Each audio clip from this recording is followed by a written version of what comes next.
इस वीडियो में हम एक्सरसाइज 8.2 के क्वेश्चंस को देखेंगे। और इस क्वेश्चन को समझाने से पहले मैं आपको बता दूं कि मैंने एक वीडियो टोटल त्रिकोणमिति का जिसमें फॉर्मूला है आपके क्लास 10 के लिए, उसका एक वीडियो बनाया है जिसका मैं आपको डिस्क्रिप्शन बॉक्स में लिंक दे दूंगा। आप लोग उससे ज़रूर देख लें ताकि 8.2 जब हम शुरू कर रहे हैं तो ज़्यादा फार्मूला हमको समझाने का ज़रूरत न पड़े। फिर भी मैंने यहाँ फार्मूला लिख दिया है ताकि सवाल को जब हम सॉल्व करें, जब प्रश्न को सॉल्व करें तो कोई उसमें ज़्यादा परेशानी न हो। तो देखते हैं क्वेश्चन नंबर जो 1 है, sine 60 degree plus cos into cos 30 degree plus sine 30 degree into cos 60 degree, इसी का मान निकालना है। तो इस बॉक्स में साइन 60 का मान कितना है, √3/2। ये फॉर्मूला बहुत इंपॉर्टेंट है, आपको याद करना पड़ेगा। और ये जो ऑब्जेक्टिव प्रश्न पूछे जाते हैं उसमें भी ये रहते हैं फॉर्मूला। तो cos 60 का मान हो गया √3/2, तो यहाँ लिख देंगे √3/2। cos 30, तो cos 30 का मान कितना है, √3/2, तो फिर यहाँ लिख दे रहे हैं √3/2। साइन 30, सिर्फ यहाँ पर क्या करना है कि वैल्यू को देखना है और यहाँ नोट कर देना है, लिख देना है और बाद में कैलकुलेशन कर लेना है। साइन 30 का मान कितना हो गया, 1/2। फिर cos 60 का मान कितना है, तो 1/2। और इसको हम मल्टीप्लाई करेंगे तो ये हो जाएगा 3 और 2 × 4, फिर ये 1/4। और इसका एलसीएम निकालेंगे तो 4, ये हो जाएगा 3 + 1, 4/4 कट गया तो 1 हो गया वैल्यू। देखते हैं क्वेश्चन नंबर 2। क्वेश्चन नंबर जो 2 है, 2 tan स्क्वायर 45 डिग्री, tan 45 का मान जितना है उसका स्क्वायर करेंगे तो tan 45 का मान कितना है, 1, तो यहाँ 1 का स्क्वायर कर दिए। फिर cos 30 का मान रख के उसका स्क्वायर कर देंगे। cos 30 का मान कितना है, √3/2, तो लिख देंगे √3/2 और इसका स्क्वायर। फिर साइन 60 का मान √3/2, यहाँ पावर कितना है, 2, जितना पावर रहेगा उतना हम यहाँ पर दे देंगे। ये 2, 1 का स्क्वायर हो जाएगा कितना, 1। √3 का स्क्वायर करते हैं तो 3, 2 का स्क्वायर करते हैं तो 4, √3 का स्क्वायर करेंगे तो फिर 3 और 2 का स्क्वायर करेंगे तो 4, -3/4 और +3/4 तो कट गया, 2 एकम 2, तो ये जो है कि हमारा रिक्वायर्ड आंसर हो जाएगा। क्वेश्चन नंबर जो 3 है, cos 45 डिग्री, तो cos 45 का मान जो है 1/√2 है। इसीलिए मैंने चार्ट लिख दिया ताकि आपको ज़्यादा समझने में परेशानी न हो, लेकिन आप लोग जरूर इस फार्मूला को याद कर लें। cos 45 का मान 1/√2 बटा sec 30, तो sec 30 का मान कितना हो जाएगा,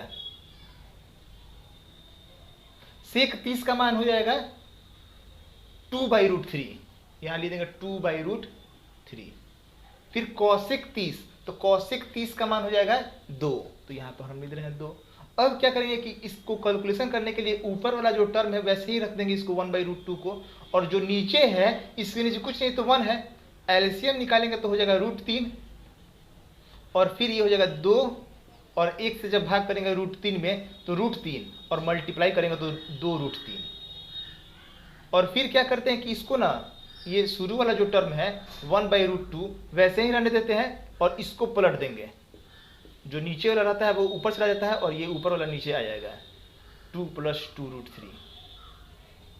अब इसको √3 से मल्टीप्लाई करेंगे तो √3, 2√2 और फिर ये हो जाएगा 2 एकम 2, और √3 में √2 से गुना करेंगे तो √6 हो गया। अब क्या है कि नीचे रूट में छोड़ना ना खास करके त्रिकोणमिति में सही नहीं रहता है। इसको हम क्या करते हैं कि रेशनलाइज कर देंगे। अगर प्लस है तो माइनस से कर देते हैं, ऊपर नीचे गुना, 2√2 - 2√6, और यहाँ पे भी लिख रहे हैं 2√2 - 2√6।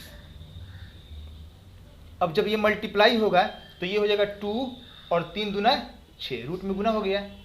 फिर इसको करेंगे √6 में जब √3 से गुना करेंगे तो √18, 2√18। ये a + b और a - b, तो फार्मूला हो जाएगा a² माइनस b का स्क्वायर। ये a + b और ये a - b, तो a का स्क्वायर माइनस दे दिए हम, b का स्क्वायर कर दिए बराबर। और यहाँ पे क्या करते हैं कि जब हम अगर 2 कॉमन निकाल दें तो बचेगा रूट 6। ये जब 18 है तो 18 के लिए हम लिख देंगे यहाँ पर 3 और रूट 2, ऐसे भी लिख सकते हैं 18 को। क्यों? 18 का जब हम फैक्टर तोड़ेंगे, जब 18 का फैक्टर तोड़ेंगे तो 2 नवा 18 और 3 त्रिका 9, तो ये 2 3 मिला के ना, 3 और 3 को जो पेयर में है तो उसको सिर्फ हम 1 3 लिख देते हैं, और बाकी कितना बच गया 2, तो इसको अंदर लिख दिए। बटा ये 2 का स्क्वायर 4 और रूट 2 का स्क्वायर हो गया 4 और रूट 2 का स्क्वायर हो जाएगा 2, फिर 2 का स्क्वायर 4, रूट 6 का स्क्वायर हो जाएगा 6, और फिर क्या करते हैं ना कि 2 लाइन है यहाँ पे लिख देते हैं, ये 2 रूट 6 माइनस 3 रूट 2 बटा 4 दूना 8 और 6 चौके 24, तो फिर 2 रूट 6 माइनस 3 रूट 2, 24 में से 8 गया तो हो जाएगा 16, माइनस में 2 से काट दे रहे हैं 8 बार में।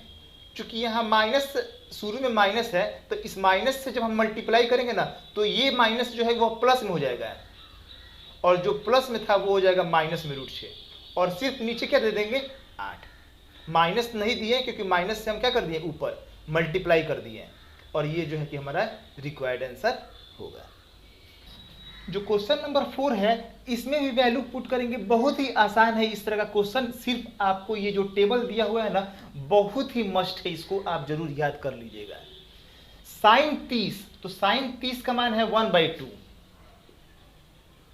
tan 45 का मान 1, कॉसेक 60, तो कॉसेक 60 देखिए 2/√3, वैल्यू लिख देंगे यहाँ पे 2/√3, फिर बट्टा सेक 30, तो सेक 30 का मान कितना हो गया 2/√3, तो लिख देंगे यहाँ पे कि 2/√3, प्लस कॉस 60, तो कॉस 60 का जो मान है 1/2, तो लिख देंगे 1/2, फिर कॉट 45, तो कॉट 45 का जो मान होता है 1 होता है, लिख देंगे 1।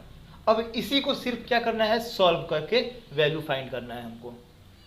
ये जो ऊपर जो टर्म है उसका जब हम एलसीएम निकालेंगे तो ये 2 है, इसके नीचे 1 है और यहाँ √3 है। 1 लिखते नहीं है, समझाने के लिए बता रहे हैं। तो इसका एलसीएम निकालेंगे तो 2√3 हो गया।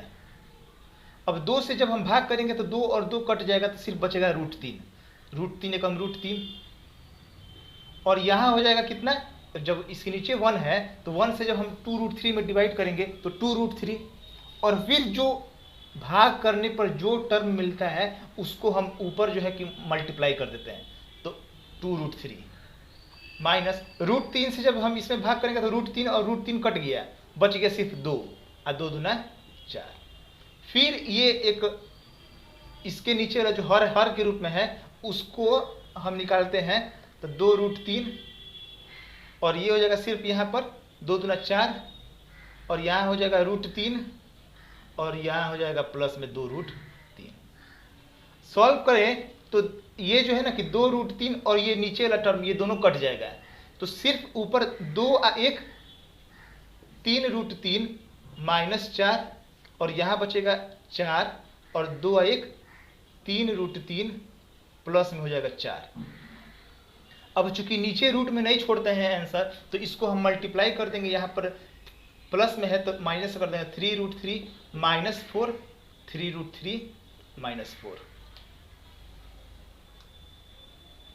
ये देखिए 3√3 माइनस 4, ये भी 3√3 माइनस 4, इसको हम लिख सकते हैं 3√3 माइनस 4 का होल स्क्वायर, और a plus B a minus B, formula हो जाएगा a स्क्वायर माइनस बी का स्क्वायर।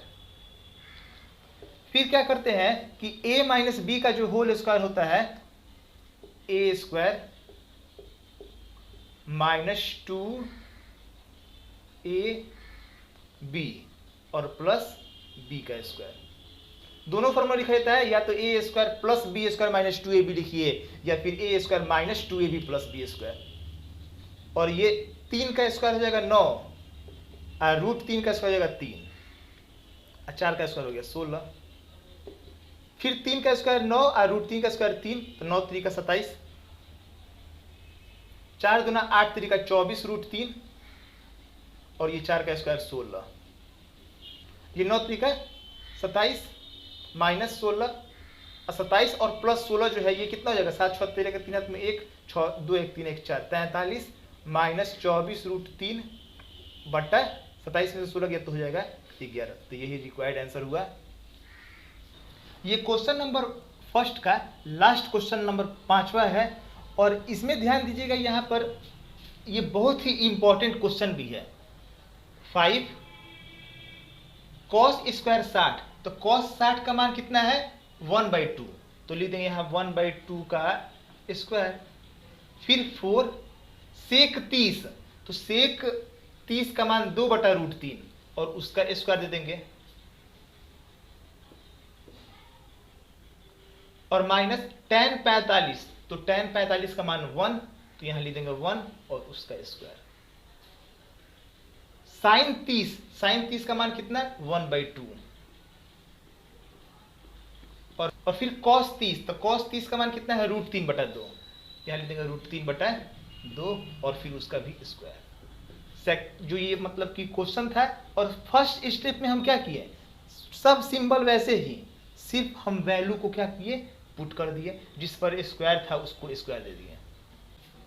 फिर यहाँ पर 5 और 1 का स्क्वायर 1 मल्टीप्लाई में लिख दे रहे हैं अब, और 2 का स्क्वायर 4, फिर 4 2 का स्क्वायर 4 और √3 का स्क्वायर हो जाएगा 3, 1 का स्क्वायर 1, फिर यहाँ 1 का स्क्वायर 1 और 2 का स्क्वायर हो जाएगा 4, √3 का स्क्वायर 3 और 2 का स्क्वायर 4।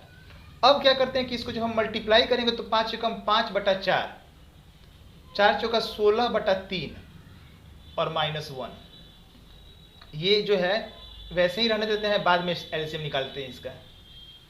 यहाँ पे तो सब एलसीएम निकालते हैं सबका, तो इसके नीचे 1 और जब 4 और 3, तो 4 और 3 का एलसीएम हो जाएगा 12, तो ये हो जाएगा 4 से जब भाग करेंगे 12 में तो 3 और 3 बचे 15, फिर 3 से 12 में भाग करेंगे तो 4 16 चौका 64 माइनस 12 एकम 12, फिर इसका भी एलसीएम निकाल दिए तो 4 और 4 का एलसीएम हो जाएगा 4, 1 + 3 64, अब 5 हो गया 69, 79 में से ये घट गया तो हो जाएगा 67/12 और बटा 3 है 1 4/4 कट गया, 4 और 4 कट गया तो बच गया सिर्फ 67/12। यही हमारा रिक्वायर्ड आंसर होगा। अब देखते हैं क्वेश्चन नंबर 2। जो क्वेश्चन नंबर 2 है, इसमें जो फर्स्ट नंबर क्वेश्चन है, टोटल जितने भी क्वेश्चन है सब ऑब्जेक्टिव टाइप के क्वेश्चन है, 4 ऑप्शन दिए हुए हैं और हमको सही ऑप्शन को चुनना है सॉल्व करके। तो यहाँ जो है कि फर्स्ट नंबर और सब का सब बहुत इंपॉर्टेंट भी है। फर्स्ट नंबर जो है इसको सॉल्व करें, 2 tan 30, डायरेक्ट मान रखते हैं यहाँ पर 2 tan 30, तो tan 30 का मान हो जाएगा 1/√3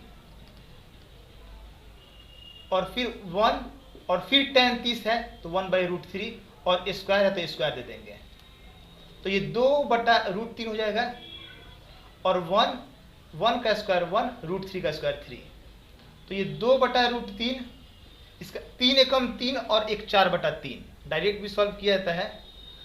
तो 2/√3 और ये जो डिवाइड में है तो इसको हम जब रेसिप्रोकल करेंगे तो ये पलट जाएगा, डिवाइड मल्टीप्लाई में आ जाएगा 3/4, ये कट गया 2 बार में। और ध्यान दीजिएगा यहाँ पर √3 है और यहाँ पर 3 है। एक नंबर को, एक संख्या को हम डबल रूट में ना लिख सकते हैं मल्टीप्लाई के फॉर्म में।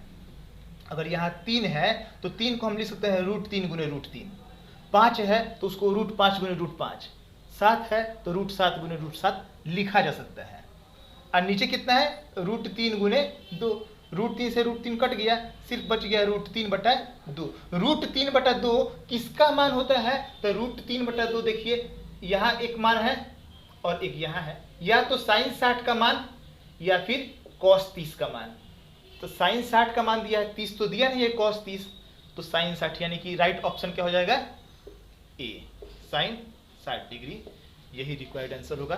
टिक लगाना है तो सिर्फ A पर टिक लगा देंगे। क्वेश्चन 2 देखते हैं।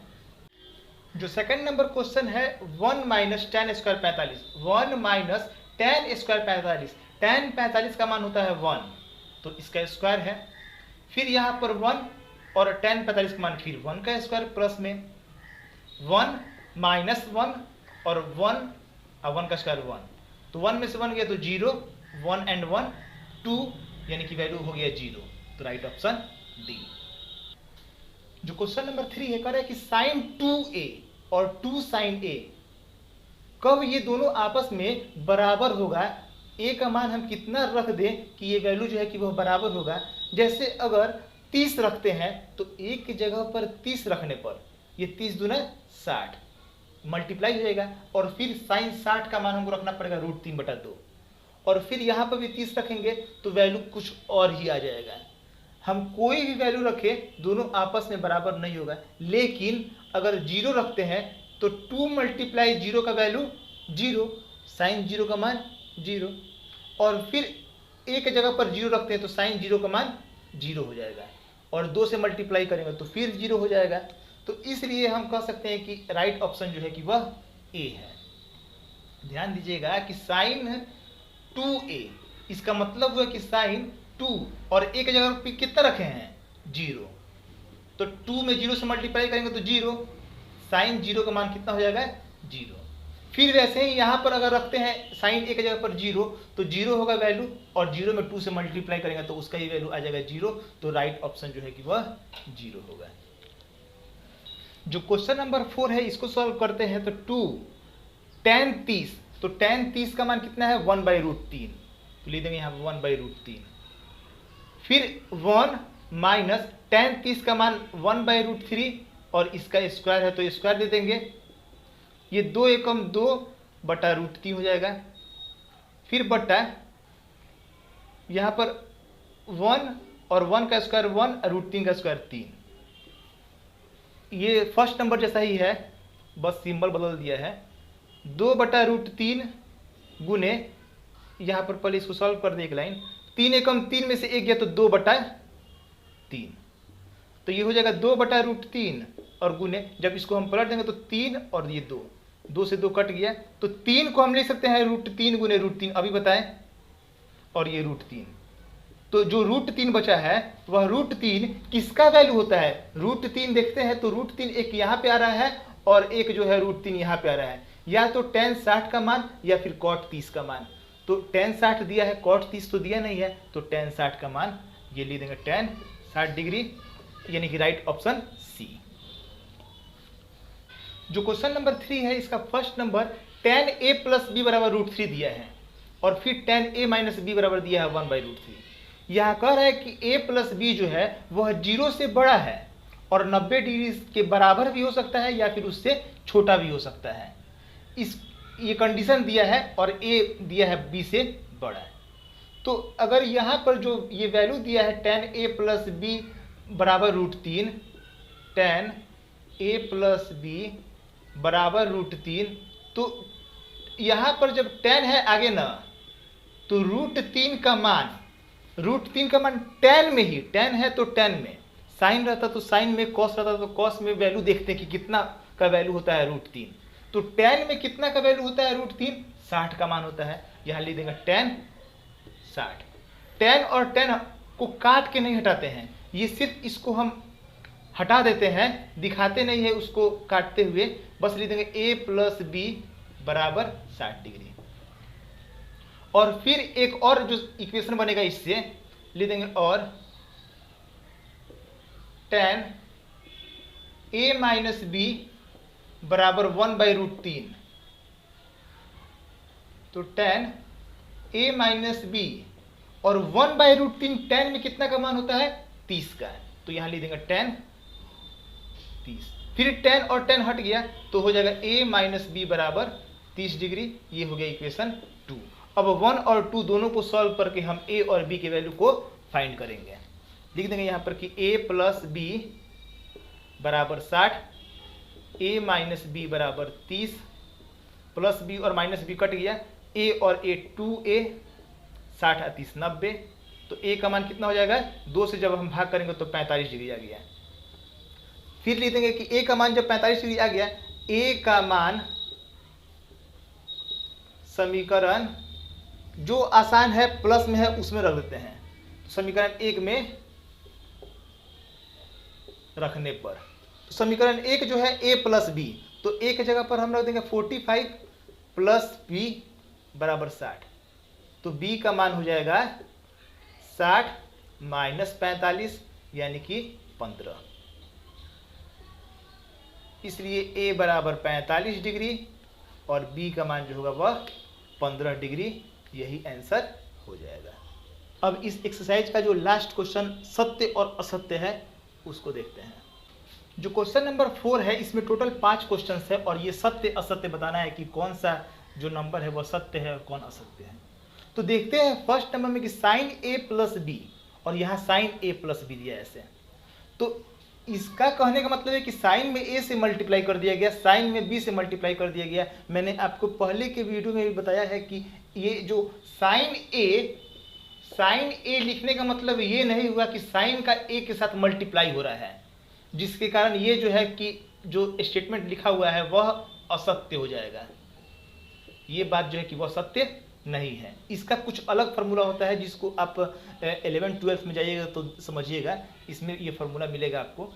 और ये जो दूसरा नंबर है कह रहा है कि थीटा में वृद्धि होने के साथ साइन थीटा के मान में भी वृद्धि होती है। थीटा का मान जैसे जैसे बढ़ेगा तो साइन का मान बढ़ रहा है कि नहीं बढ़ रहा है, 0 फिर 1/2 फिर 1/√2, जैसे जैसे बढ़ रहा है वैसे वैसे ये जो है कि साइन थीटा का मान बढ़ते जा रहा है, तो ये हो जाएगा सत्य।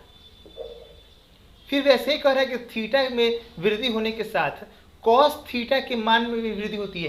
कॉस थीटा का मान बढ़ रहा है, जब थीटा बढ़ रहे हैं तो कॉस थीटा का मान बढ़ रहा है, 1 से शुरू हुआ और 0 तक चला गया, बढ़ तो रहा नहीं है, तो ये असत्य हो गया।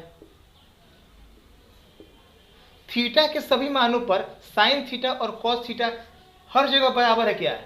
बराबर है नहीं है, सिर्फ 45 डिग्री पे बराबर होता है, बाकी किसी पे बराबर नहीं होता। और ये कह रहे कि थीटा के सभी मानों पर, तो ये असत्य हो गया। फिर कह रहे a बराबर 0 पर कॉट a, अगर कॉट a की जगह पर रखते हैं 0 तो कॉट 0 का मान कितना है? इनफिनाइट, यानी कि अपरिभाषित। तो ये परिभाषित नहीं है, तो बात सही है, ये परिभाषित नहीं है। इसको हम इनफिनाइट भी लिख सकते हैं, ऐसे भी लिख सकते हैं, या फिर इसको अपरिभाषित भी हम लिख सकते हैं। तो ये आपका एक्सरसाइज 8.2 द एंड हो गया। अब एक्सरसाइज 8.3 नेक्स्ट वीडियो में देखेंगे।